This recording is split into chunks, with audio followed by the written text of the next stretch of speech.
هفپیمانیya نیشتیمانی یا هیزن شورش و اپوزیسیون سوری هلویستا ولات قطر یا کو نزیکبونا به رژیم سوری را رد دکه بلند نرخاند.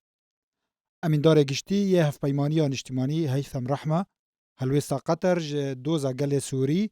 او رولاوه ده ریگری کرنا آسایی کرنا پیوندیان به رژیم سوری را و قدغه کرنا وه ج وگر بو کمکار عربی بلند نرخاند. هیثم رحمه تکزی لسر گرنگیا را دست کرنا کرسیا سوریه ده کمکار عربی دا بو هفپیمانیya نیشتیمانی جبر کو اونونر روا یه گل سوریه کر و بانگ لهمو ولات عربی کر پشتوانیya وگهاستنا سیاسی یا گشتگر لسوریه لگوری داخویانیya جنیو و هر دو بریار نافدولتی 21/18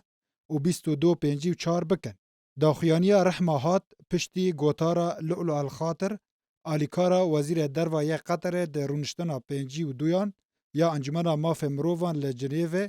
کو تیدا رخنه لجواکا نافدولتی کر به صدما پاشگوه کرنا ایش و آزار گل سوری پشتی عرض هجه او سربار کر کو برسفدانا ریخستن نافدولتی ج سوریان را ند آست پیویس دا بو او دوار سیاسی دا هات بکارانین ندوار مرووی دا.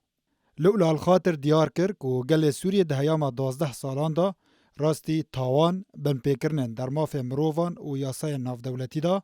ایش و آزار مروواتیه در بدری کریزن تندرستی و آبوری و جواکی لسردست رژیم اسد هات.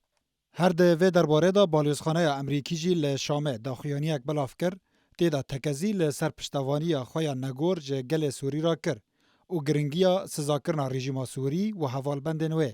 به صدما بن پیکرنن وان در ماف مرووان دا کر و سربار کر